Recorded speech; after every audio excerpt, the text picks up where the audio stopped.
Meron pong isang kwento, may isang lalaki nung minsan kinausap po siya ng kanyang asawa. Sabi po nitong babae, gusto ko makipag-date ka sa isang babae na una mong minahal kesa sa akin. Nagtaka po. Nagkakamot po ng ulo itong lalaki. No? Sabi niya, ano kaya yung problema ng misis ko? Ano sinasabi niya? At dito po sinabi ng misis niya, ang ibig ko sabihin, yung nanay mo. Diba? Mas una mong minahal yung nanay mo kesa sa akin. Makipag-date ka naman sa nanay mo. Oo nga naman po, naalala po nitong lalaki na yung kanyang nanay, 19 years na pong balo. Ang tagal na po na mag-isa, matagal na namatay yung kanyang asawa, yung tatay nitong lalaki. At sabi po ng misis, namimiss ka na ng nanay mo. Nagpuntahan mo naman, lumabas kayo, kumain kayo sa isang restaurant. Kaya naman po, itong lalaki, tinawagan po niya yung kanyang nanay, sabi niya sila po ay magde-date kakain sa isang restaurant. Very excited po yung matanda. At pagdating po nitong lalaki doon sa bahay ng kanyang ina, pagkabukas ng pintuan, napakaganda daw po ng kanyang nanay. Very excited daw po itong matanda dahil napakatagal na nga ng panahon na hindi siya nabisitahan ng kanyang anak. Pumunta po sila sa isang restaurant, kumain sila, nagkwentuhan, at sabi po ng kanyang nanay, "Nak, sa susunod, ako naman yung taya, ha?" Sabi po nitong lalaki, "Opo, Nay, wag po kayong mag-alala." At nung umuwi po sila, hinatid po ng lalaki itong nanay sa kanyang bahay. Alam niyo po anong nangyari? Pagkatapos po ng ilang araw, namatay po yung nanay. Yun na po pala yung huling pagkakataon na makikita ng anak yung kanyang nanay. At meron pong pinagsisisihan itong lalaki, itong anak. Hindi niya nasabi na mahal niya yung nanay niya. It was his regret. He did not say goodbye or I love you to his mother. Pagkatapos po ng libing, meron dumating na resibo doon po sa bahay nila. Isang resibo na bayad na sa kakainin ng kanyang anak at ng kanyang asawa. At nakalakip po sa isang sulat, sabi niya, "Nak, binayaran ko na yung kakainin nyo doon sa restaurant. Hindi ko alam kung makakasama nyo pa ako. Pero gusto ko, kayong dalawa naman ng misis nyo ang mag-enjoy. Maraming salamat anak. Noon tayo ay nag-date. Noon tayo ay lumabas. Napakasaya ko." At hindi po ba nakakalungkot na hindi natin masabi na mahal natin ang ating mga nanay, tatay, ang ating mga pamilya. Isa sa mga pinakamasarap na karanasan ay yung pag nasabi natin na mahal natin sila. Isang pinakamasarap na karanasan din ay yung marinig natin na ayoy minamahal ng ating mga pamilya. Kapatid, hindi po natin alam kung gaano pa tayo katagal dito sa mundo. Kaya nga po, habang may oras, may panahon, may lakas ka, may buhay ka, please, always say you love your parents. Always say you love your family because family is everything. Kahit na po napakaraming mga sakit, napakaraming mga problema, pagsubok na binigay sa atin, naranasan natin sa ating mga pamilya, sila lang ang pamilya natin. Hindi po ba? To say I love you once to your family is not enough. Amen? Hindi po sapat na sabihin nyo, minsan lang, no? Sa isang taon, mahal nyo yung pamilya. Sabihin nyo, palagi, always, bawat oras, text nyo, tawagan nyo yung mga pamilya. Tawagan nyo yung mga magulang. Tawagan nyo yung mga kapatid. Sabihin nyo, mahal nyo sila. Kahit na nag-aaway kayo, baka yan yung maging dahilan para magkaayos kayo muli. Dahil pag sinasabi nyo, mahal nyo sila, yan yung nagsisilbing glue para maging matibay, para manatili kayo sa bawat isa. My dear friends, what blesses our family is our expression of love. Tandaan nyo po, ng pagbabasbas, pagbebendisyon, hindi po pwede sa isip lang. Kaya nga po tandaan nyo, di ba? Ang ating Panginoon, pag binabasbasan niya ang mga tao, nagsasalita siya. Hindi lang po iniisip ng Panginoon. Binabanggit niya, ginagamit niya ang kanyang bibig. That is how we bless people. Through our mouths, through our tongues, through our words. So one way to bless your family is to express your love. At tandaan nyo din po mga kapatid, hindi naman tayo nakakabasa ng isip ng ibang tao. Hindi naman tayo telekinetic. Wala naman tayong psychic power. Sabi ko nga, wala naman pong nakatanim na wifi o antena sa ating isip. Kaya napakahalaga na paramdam mo ang iyong pagmamahal. At dyan, mas pinagyayaman natin ang ating pagsasama, ang ating ugnayan sa bawat isa. Sabi nga po ni Mother Teresa, if you want to bring happiness to the world, go home and love your family. Diyan nag-uumpisa para baguhin natin, gawin natin masaya ang ating mundo, ang ating buhay sa pamamagitan ng pagiging masaya at pagmamahalan sa ating mga pamilya. Mga kapatid, our families need more than money, food, shelter. It needs, first and foremost, God. Amen? And the family reflects the world. A peaceful family means a peaceful world. A happy family means a happy world. And a blessed family means a blessed world. Mga kapatid, paano natin bebendisyonan? Paano natin babasbasan ang ating mga pamilya? Huwag nating kalimutan. Sabihan natin sila palagi, mahal natin sila. Tatlong paalaala para maging maayos ang iyong pamilya. Sa tingin ko po, lahat tayo, isa sa hinihingi natin, hinahanap at inaasam, maging maayos lang ang ating pamilya. Sa dami-dami ba naman ng problema sa ating mundo ngayon?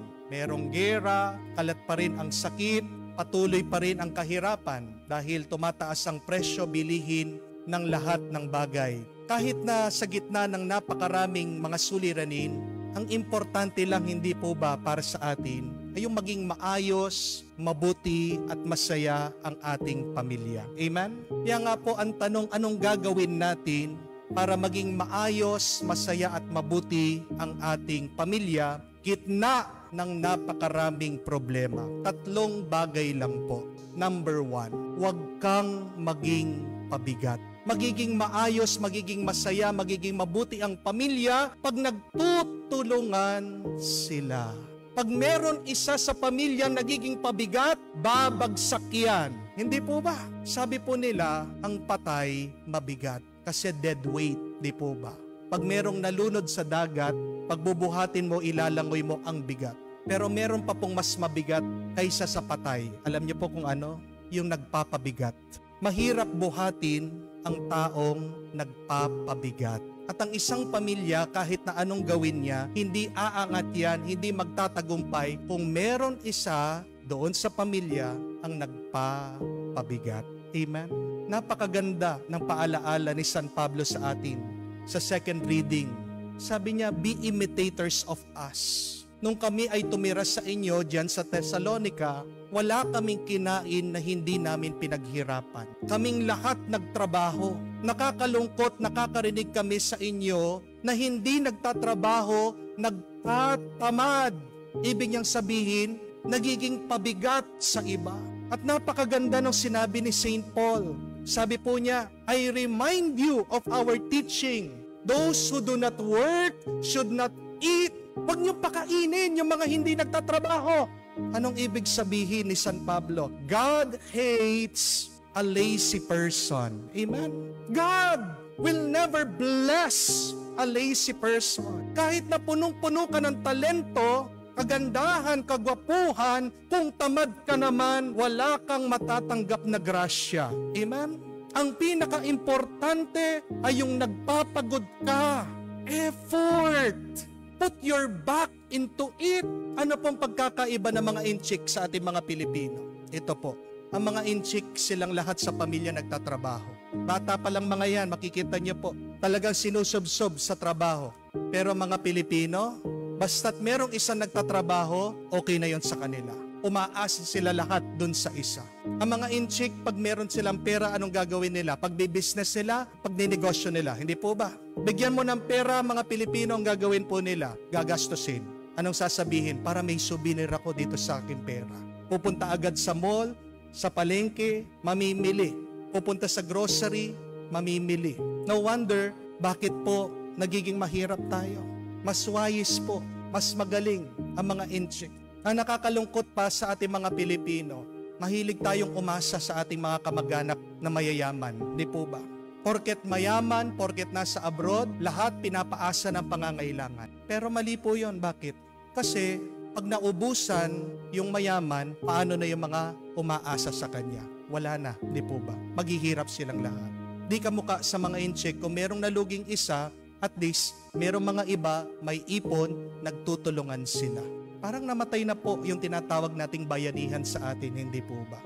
Bayanihan nung unang panahon, pag maglilipat ka ng bahay, tulong-tulong. Kahit mabigat ang bahay, kaya nilang buhatin kasi pag nagtutulungan, walang mabigat ang hindi kakayanin. Ang mabigat, nagiging magaan. Huwag kang maging pabigat para maging magaan ang buhay sa pamilya. Hindi naman po masama yung humingi. Hindi rin po masama yung magbigay. Ang masama ay yung pag-umaasa na at nagiging tamad na yung iba. Kailangan natin pong tandaan ito. Minsan meron po tayo mga kapamilya, kamag-anak, hindi po ba? Ang bait-bait. Wala kang maririnig sa kanila. Pag hihingi ka, agad bibigyan ka. Pero ito po yung gusto kong tandaan nyo. Kahit na minsan ang tao mabait, kala mo kaya niyang dalhin ang lahat ng bigat, problema, suliranin ng pamilya. Napapagod din po yan. Nahihirapan din yan. Nalulungkot din yan. Dumarating din sa punto at oras na kung saan gusto niya sumuko. Kaya sana naman, ayos sa pamilya. Intindihin natin, unawain natin ang bawat isa. Be more sensitive. Huwag ka naman maging pabigat. Magtulungan kayo, magiging maayos, magiging mabuti ang lahat. Amen? Pangalawa, huwag kang maghihimasok sa buhay ng iba. In other words, huwag kang maging pakialamero. Amen? Yan yung pangalawang payo ni San Pablo para sa buhay pamilya, para sa buhay ng komunidad. Kasi napansin niya, yung mga tamad, wala nang ginagawa, nakikialam pa sa buhay ng iba. Some are acting like busybodies, meddling on the business of others. Oo nga naman. Diyan nagmumula ang away, sigalot, hidwaan ng napakarami sa ating pamilya. Hindi mo problema, ginagawa mong problema. Hindi ka naman kasama sa usapan, sinasama mong sarili mo sa usapan. Hindi po ba? Huwag kang makikialam sa problema ng iba. Problemahin mo ang iyong sarili. Amen? Kahit na sabihin mo, kapatid mo siya, pinsan mo siya, tiyuhin mo, tiyahin mo, ang problema nila. Bigyan mo ng oras at panahon yung sarili mong problema. At tandaan din po natin, ang tagumpay, success ng iba, tagumpay nila iyon. Huwag mo rin papakialaman. Yan yung problema na napakarami sa atin. Ano po yon? Inggit. Hindi nyo po ba napansin? Bakit magsimula nung nagkaroon po ng Facebook, ang dami po mga nag-aaway? Bakit? Yan dami po na naging mga chismosa eh. Palagi binabantayan kung anong pinopost ng mga iba. Pag nakita, sasabihin, ay, buti pa sila nagbakasyon sa Boracay, sa Baguio, magko-comment sana all. Makikita, ay, buti pa siya. Umuwi yung kamag-anak namin, binigyan ng chocolate, binigyan ng dollars. Ako wala, magko-comment sana all. Nagkaroon ng bagong gamit, bagong rep, bagong sasakyan. Ano sasabihin? Buti pa siya, sana all. Sabi nila yung salitang sana all, salita na mga inggitero-inggitera. Pero bakit mo pagkakainggitan ng iba? Bago ka tumingin sa iba, tingnan mo muna ang sarili mo dahil may blessing na binibigay ang Diyos sa iyo. Tigilan natin ang panghihimasok sa buhay ng iba dahil walang magandang maidudulot ito. Kung bibigyan mo ng panahon at oras, ayusin mo na ang sarili mo, wala ka ng oras para tignan o pansinin ang buhay ng iba. Hindi po ba? Yan dapat ang maging layunin natin. Better yourself first. You do not have any business looking at the lives, meddling at the lives of others. Gusto mong tahimik na buhay? Ayusin mo sarili mo. Huwag kang makialam, manghimasok sa buhay ng iba. Ayusin mong sarili mo, huwag mong titignan ng ibang tao. Amen? Pangatlo, at kahuli-hulihan, kailangan tayong magtiis. Kailangan tayong magtiyaga. Alam ko po sa buhay pamilya o kung saan mang komunidad, maraming problema. Dahil pag naglalapit-lapit ang mga tao, minsan sila po ay nagkakabanggaan. That is understandable. But many times we do not meet eye to eye. We do not understand each other. Why is that? Because we are all different. Iba-iba ang pinagdadaanan natin. Iba-iba ang ating mga nararanasan. Iba-iba ang ating pinagmulan. Pero ito po yung kailangan tandaan nyo. Kailangan magtiis ka, kailangan magtiyaga ka, gaano pa kahirap, nabubuhay kasama ang iba. Bakit? Dahil sabi ng ating Panginoon sa Ebanghelyo, by your perseverance, you will secure your lives. Pag ikaw ay nagtsatsaga at nagtitiis, diyan mo makukuha ang kaligtasan. Sabi nga po ng isang santo, pag naiinis ka sa isang tao, huwag mo sasabihin, nagagalit ako, naiinis ako doon. Ang sabihin mo, salamat Diyos, ginagamit mong taong ito para ako ay maging banal. Difficult people are God's grace and gift to us so that we can become more gentle, more generous, more loving, and more holy. Nakahuli daw po sila ng isang polar bear, yung mga oso na namumuhay sa malamig na lugar. Dinala po nila sa zoo. Binigyan ng pagkain, tubig, higaan, lahat. Walang problema. Ito pong oso, itong polar bear. Napansin po nila ilang araw, ilang buwan, nang hina, walang gana, itong nahuli nilang hayop. Nagtataka sila bakit. Doon po nila naalala, dahil binibigay na lahat dito sa hayop, wala na pong challenge ang buhay. Naalala nila, nung ito po ay malaya, nag-hunting siya, naghahanap ng sarili niyang pagkain. Kaya nga pong ginawa nila, pinalaya nila itong polar bear. At pinabayaan nila siyang humanap ng sarili niyang pagkain. Alam niyo po yung nangyari? Biglang lumakas. Nagkaroon ng gana itong hayop. Yung pong kanyang problema, yung kanyang paghahanap, yung pagsubok, ay naging daan para magkaroon siya ng buhay. That is the irony of life. Yan ang kabalintunaan ng ating buhay dito sa mundo. Nakala natin ang mga problema ay pasakit, hindi pala. Sila'y daan para tayo'y makatanggap ng biyaya at kaligtasan. Magtiis, magtiyaga, persevere, because it is there that God will bless you. Pasalamatan po natin ng Diyos sa mga pamilyang pinagkaloob niya sa atin. Imperfect they may be, full of problems they may be, remember this. They are our way to become good, to become happy, to become holy.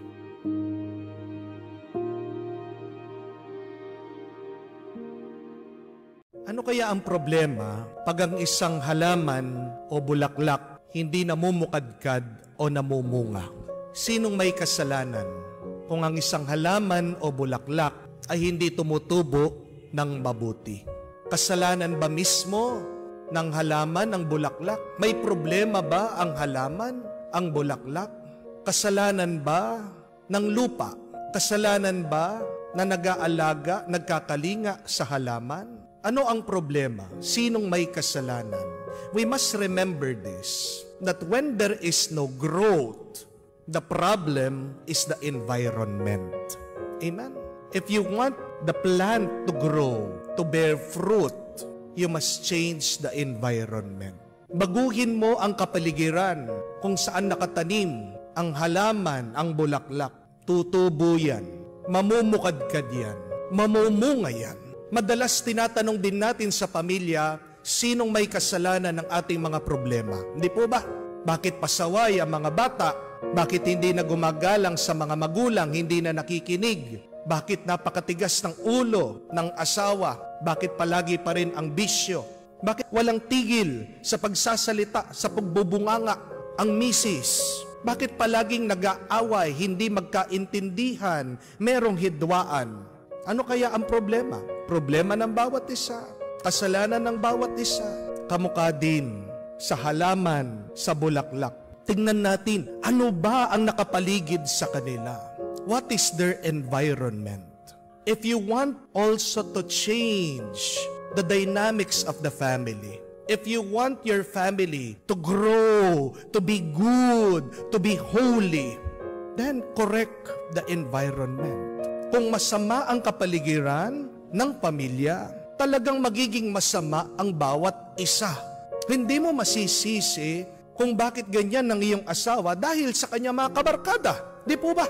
Tingnan mo mga kasama niya, mga babaero, mga lasinggero, mga loko-loko. Yun yung kapaligiran, kalagayan ng mister. Bakit napakasamang magsalita nitong misis? Tingnan mo yung mga katsismisan niya, mga kamarites niya, kung paano sila magsalita. Yung salita na nanggagaling doon sa daan, ipinapasok sa loob ng tahanan. Amen? Tignan mo din yung mga kabarkada ng iyong mga anak.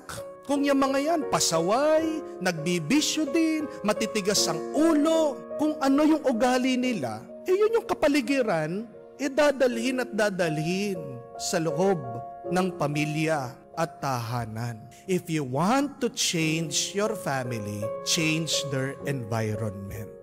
Paano maging mabuti at banal ang pamilya? Nag-uumpisa sa kapaligiran. Tingnan niyo po, yan yung maririnig natin sa Ebanghelyo sa kwento. Ang Diyos, dahil alam niya may peligro, may panganib ang pamilya ni Jesus, ni Maria, ni San Jose. Nagpadala ng anghel, binigyan ng babala, pinapaalis doon sa kanilang lugar. God wanted to change their environment. Pumunta kayo sa Ehipto, doon sa mas ligtas. At nung wala ng panganib, nagpadala na naman ng isang panaginip, magbalik na kayo.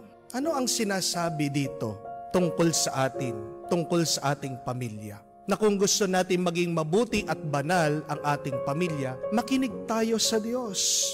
Because God knows best for the family. Ang Diyos ay pastol. At yan din ang paanyaya sa pamilya. Kailangan maging pastol ang bawat isa. Anong ginagawa ng pastol? Diba? Dinadala niya ang mga tupa, ang kanyang mga alaga sa matabang damuhan, sa may tubig para sila'y makainom. Ibig sabihin, ang trabaho ng pastol ay inililipat ng mas magandang kalagayan, kapaligiran ang kanyang mga iniingatan. At ganyan dapat palagi ang gawin at trabaho ng bawat isa sa pamilya. Nagpapastol. Iniingatan ang bawat isa na hindi mahulog o malagay sa peligro. Ang mga matatanda, ang mga magulang, kahit na paano nyo sabihan ang inyong mga anak, minsan makikinig, minsan matututo, pero pagtanda niyan, ang kanilang susundan pa rin, kanilang gusto. Di po ba? Anong magagawa mo para maituwid mo ang buhay ng iyong mga anak? Choose a good environment for them. Pwede ka naman habang bata sila, piliin mo yung kanilang eskwela. Di po ba? Piliin nyo din yung kanilang mga pinanunood. Mga bata ngayon, marunong na sa technology, sa gadget. Kahit hindi mo turuan, sila mismo kumakalikot sa cellphone. Ang tanong, alam nyo ba kung ano yung pinapanood nila? Alam nyo ba kung ano yung tinitignan nila? Ano daw ang pagkakaiba ng TikTok dito sa Pilipinas at TikTok sa China? Sa China po, ang TikTok may oras, may limit. Hindi po pinapabayaan na ang bata manood ng TikTok buong araw. Sa China, pag pinapanood po ng bata ang TikTok, ang mga videos, in between, nagpapalabas po ng educational videos. Dito po sa Pilipinas, walang limit, walang oras. At ano po madalas ang pinapakita ng TikTok sa mga bata? Mga katatawanan, mga kalokohan, mga kabastusan, mga sumasayaw. Bakit po ganyan ang pagkakaiba ng TikTok sa China, TikTok dito sa Pilipinas? Kasi tignan niyo po, ang mismong gobyerno, gusto niya pagdating ng araw, ang mga bata ma-inspire, maging matalino, ang kanila maging pangarap, panaginip, maging mga scientists, maging mga atleta, maging taong matatagumpay sa buhay. Pero dito sa Pilipinas, bakit ganyan ginagawa? Gusto gawing mangmang ang bata. Pag nanonood ng video, yun na lang ang gustong gawin, ayaw na mag-aral. Hindi po ba? Tignan niyo po, mismong gobyerno, nagiging mabuting pastol. Pero tayo dito, anong ginagawa natin sa bawat isa? Hindi tayo mabuting pastol, kung hindi para tayo mga nawawalang tupa. Mga magulang, maging mabuting pastol kayo. Huwag nyo lang sila pagsabihan.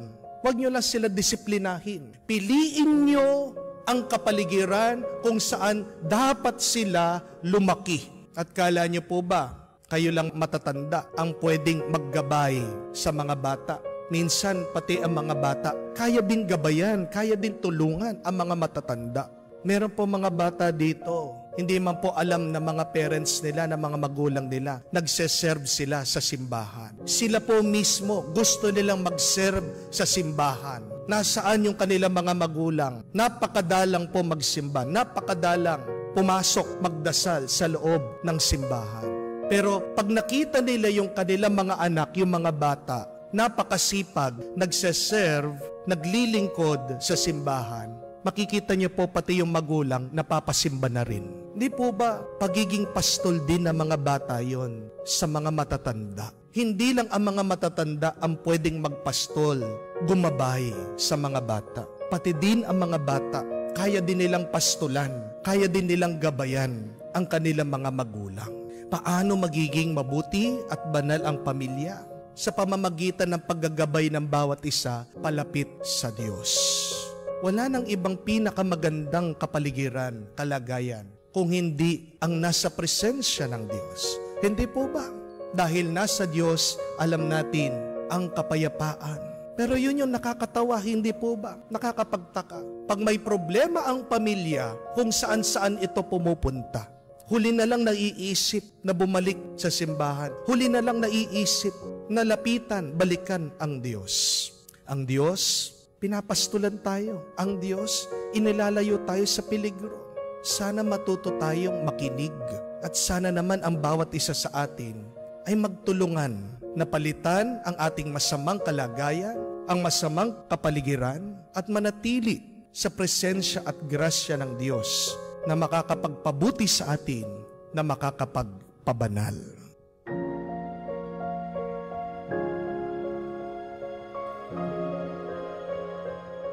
Minsan po ako po ay nalulungkot kung meron lumalapit din sa akin nagpapatulong. Kinakwento, problemang pamilya. Problema ng mga nakakatandang magkakapatid. Away nila. Pati po yung mga anak nila apektado. Pati po yung kanilang mga apo, mga pamangkin. Away ng mga nakakatanda. Pati po yung kanilang mga pamilya. Doon po sa compound. Nag-aaway-away. Nagkakasagutan. Nagdedemandahan. Sana kung kayong mga magkakapatid, may hindi kayo pagkakaintindihan, huwag nyo nang idamay yung mga anak nyo. Huwag nyo nang idamay yung inyong mga apo. Hindi po maiiwasan ng mga anak nyo, mga apo nyo, pagtanggol kayo. Hindi maiiwasan sa pamilya, hindi po ba? Magkakasangga-sanggahan na, pipili na sila. Tinong sasanggahan nila. Pero nakakalungkot, iisa lang ang pamilya natin, pagkatapos mag-aaway-away pa tayo. Kung may isang bagay na sana tigilan na nating pinapasa, pinapamana, yan po yung galit, sama ng loob. At anong ibig sabihin ng galit? Sabi po nila, pag galit ka, yan daw po yung lason na ginagawa mo, sinasangkap mo, para sa kaaway mo, pero pilit mong iniinom. Ikaw ang umiinom. Sa lason ng galit, ikaw ang namamatay, ikaw ang nasasaktan. Hindi naman yung kaaway mo eh. Pag may galit sa pamilya, may unti-unting namamatay. Kung galit ka sa kapatid mo, kung galit ka sa mga ibang kamag-anak mo, huwag mo nang idamay yung mga ibang kapamilya mo, lalong-lalo na yung mga anak mo, apo mo, mga pamangkin mo. Kung gusto magpakamatay sa galit, ikaw na lang. Spare them from the pain of anger. Spare them from the suffering of resentment. Ang sakit, ang problema dumadaloy sa pamilya. Di po ba? Pero ang mabuting balita, tayo din ang magiging solusyon. Tayo din ang maghihilom dyan. We can choose to stop passing the pain, passing the anger, passing the family problems to others. Pag nga po may namamatay, tinatawag ako, pinagdarasal ko. Habang nakatipon, nandoon po yung kanyang mga anak, nitong matanda, nitong magulang na naghihingalo. At pagkatapos ko pong pinagdasal yung namamatay, minsan po nagiiwan po ng salita, dying words. At alam niyo po kung ano yung sinasabi ng mga namamatay sa kanilang mga anak. Isa lang, palagi isa lang. Sinasabihan sila, magmahalan kayo. Magmahalan kayo. Sabi po nila, yung salita ng taong namamatay ay salita na tunay na mahalaga. The most important word comes from people who are dying. Tingnan niyo po, para sa taong namamatay, ano ang pinakamahalaga? Yun lang, napakasimple. Magmahalan kayo. At walang pagmamahal kung walang pagpapatawad. Nung pumbago din umalis ang ating Panginoon, hindi po ba? Yan din ang sinabi niya, turo niya. sa ating mga alagad niya. Magmahalan kayo kung paano ko kayo minahal. Ano makikilala ang iyong pamilya? How will people remember you? Anong sasabihin nila tungkol sa iyong lahi? Ano kayong klaseng pamilya? Naway ang pamilya natin ay isang pamilya na kamukha ng ating Panginoon. Hindi man perpekto, pero nagmamahalan. Hindi man naging matuwid, pero sinubukan manatiling tapat sa Diyos. Meron man pagkukulang, pero nagpapuno pa rin sa biyaya at grasya ng Diyos. What runs in your family? Ano ang nasa lahi niyo? Dasal natin, maging lahi natin, maging ugali ng ating pamilya, ugaling banal, nagpapatawad, nagmamalasakit, nagmamahal, ngayon at magpakailanman.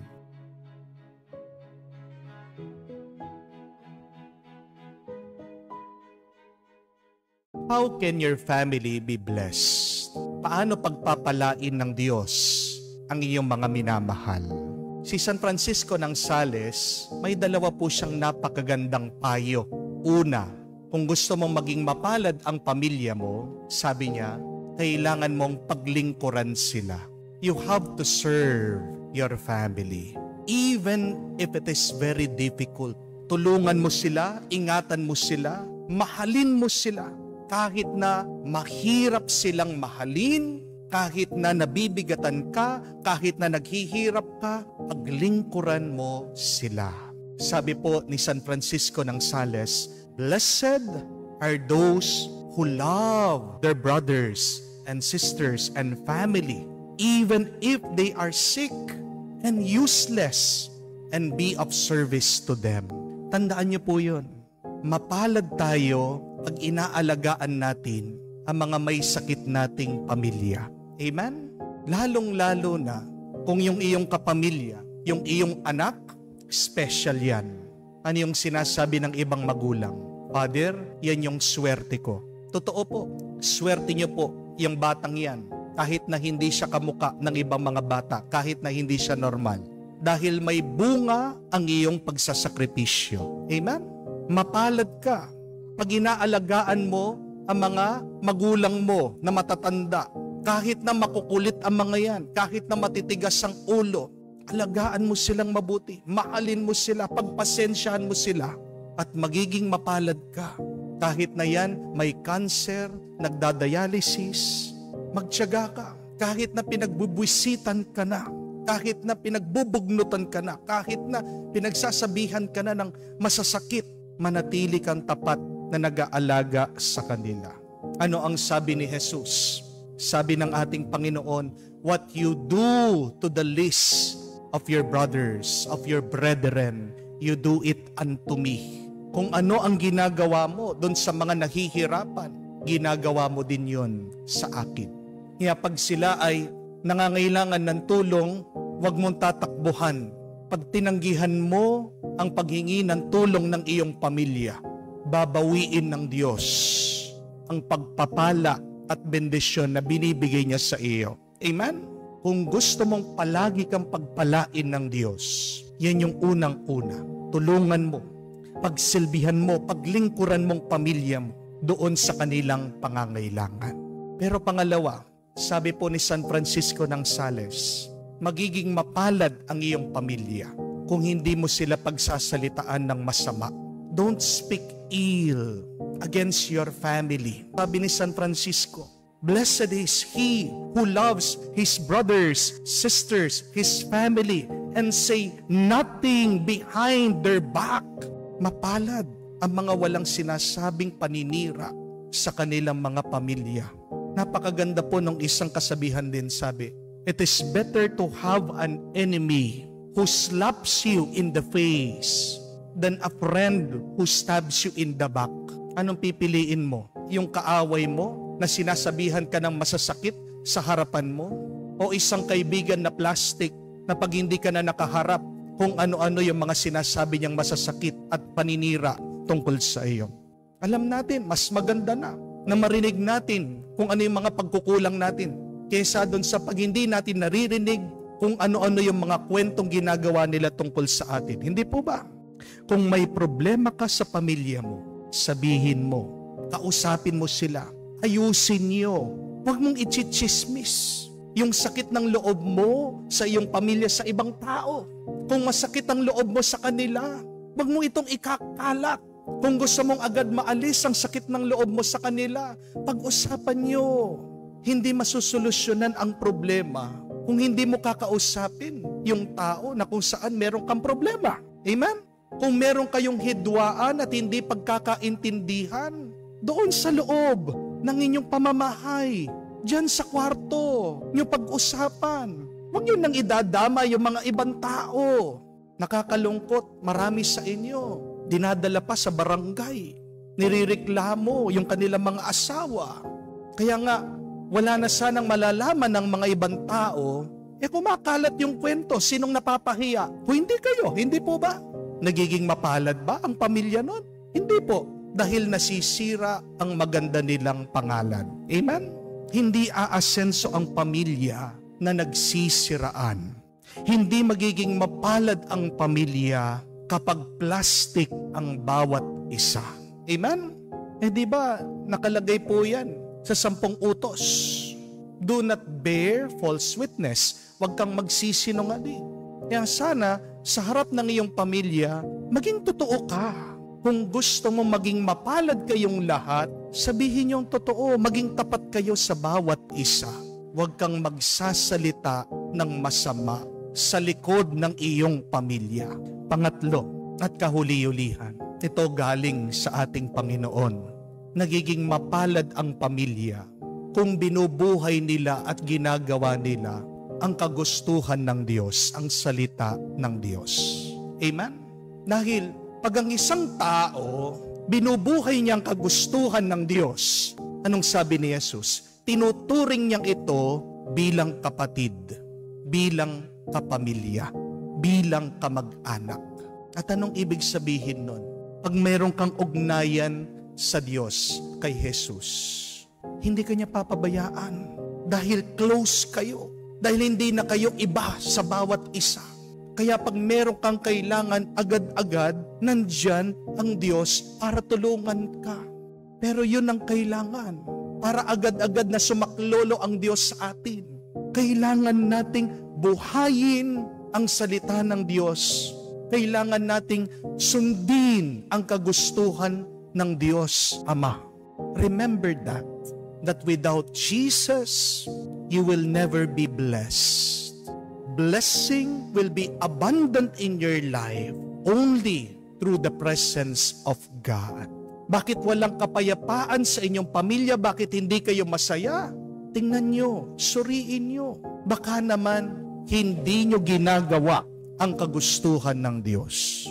Baka naman alam nyo kung ano ang salita ng Diyos, ang kagustuhan ng Ama, pero hindi nyo sinusundan.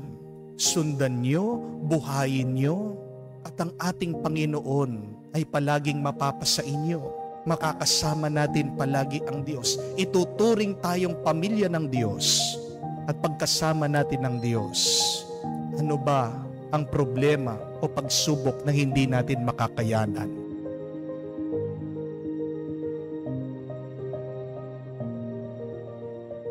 What is the deepest desire of each family? Ano po sa tingin nyo yung nasa panaginip at pangarap ng bawat pamilya? Hindi po ba yung maging masaya lang ang bawat isa sa pamilya? Amen? Pag merong isa na hindi masaya sa pamilya, kahit na paano gustuhin ng ibang membro ng pamilya na maging masaya sila, hindi sila magiging masaya. Paano magiging masaya ang ibang membro ng pamilya kung merong isa sa kanila naghihirap, walang pera?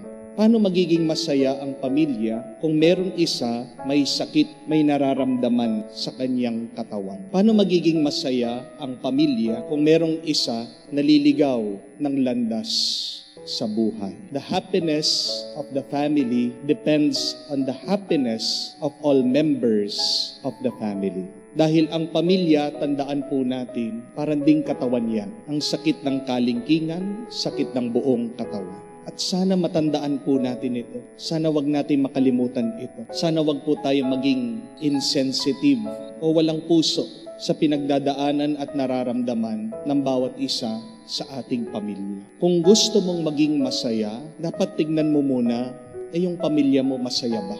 Kasi hindi ka magiging lubusan na masaya habang ang iyong pamilya naghihirap. Amen? Pero, ito din po ang gusto kong tandaan nyo. Kung para sa atin, ang gusto natin, maging masaya ang ating pamilya. Ano naman ang gusto, nais ng ating Panginoon, ng Diyos, para sa ating pamilya? Ito po, narinig natin sa Ebanghelyo. Mas mahalaga na ang pamilya ay sumunod sa kagustuhan ng Diyos.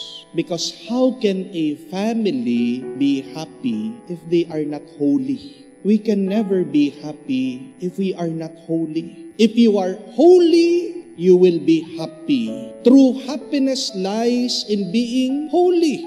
Magiging kang tunay na masaya kung mabuti ka, kung banal ka. Sabi ng ating Panginoon, sino ba ang aking pamilya? Sino ba ang aking kamag-anak? Sino ba ang aking mga kapatid, ang aking ina? Sila yung mga sumusunod sa kagustuhan ng Diyos. Aanuhin mo nga ang pamilya kung ito ay hindi nabubuhay sa kagustuhan ng Diyos. Ano ang pamilya kung sila ay nabubuhay sa kasalanan? May halaga pa ba ang pamilya kung sila ay nakakasakit ng ibang tao? Kung sila ay nawawala sa tamang landas? Yes, each family would want to be happy. But remember, God wants our family to be holy, because in being holy, it is only then that we can be happy. Unahin natin ang pagsunod sa kagustuhan ng Diyos at makikita natin, mararanasan natin na tayo ay hindi lang magiging masaya, tayo din ay magiging payapa. Nung po minsan, meron dumating din po nagpapatulong sa akin dahil ang kanyang kapatid na babae nagkaroon ng problema. Nahuli niya, nadiskubre niya, yung kanyang kapatid ay nakikiapid. Meron siyang iba kahit na meron din siyang asawa. At itong kinakasama niya, meron ding asawa, meron ding pamilya. At sabi niya, Father, tulungan niyo po yung kapatid ko. At alam niyo po, bilib na bilib ako dito sa babaeng ito. Kasi, di po ba? Pwede naman niyang pabayaan yung kapatid niya. Madalas naman, ganyan din yung nagiging sagot natin sa problema ng ating mga kapatid o mga ibang kamag-anak. Di ko problema yan. Problema niyo yan. Di po ba? Ganyan yung ating pag-iisip. It's none of my business. Pabayaan niyo sila. Pero bilib na bilib po ako dito sa babae. Kasi kahit na hindi niya problema, dahil kapatid pa rin niya, apektado siya. At gusto niya, itong kanyang kapatid magbago. Itong kanyang kapatid tumigil na sa kanyang pagkakasala. Kasi alam niya, nakakasira ng buhay ng ibang pamilya yung kanyang kapatid at pati din yung kanyang pamilya nasisira doon sa kanyang ginagawa. Kaya ako po, napakasaya ko. Kung narinig ko yon, kahit na nalulungkot ako, naririnig ko yung ganong problema. Kasi sabi ko, tingnan mo na, meron pa rin nagmamahal. Meron pa rin concern. At ito yung totoong pamilya. Na pag alam mo merong problema, magtutulungan kayo, magsasama-sama kayo para mapabuti ang bawat isa. That is why, my dear friends, please, do not only pray for the happiness, the success of your family, but please include in your prayers the holiness, the fidelity, and the goodness for your family. Pagdasal po natin ang ating mga pamilya. Hindi lang yung maging mayaman sila, maging matagumpay sila, maging masaya sila. Pero sana naman ipagdasal din natin, naisin natin ng bawat isa sa atin sa pamilya, maging mabuti at banal. Dahil nga, hindi ka magiging masaya at payapa kung hindi ka mabuti at banal.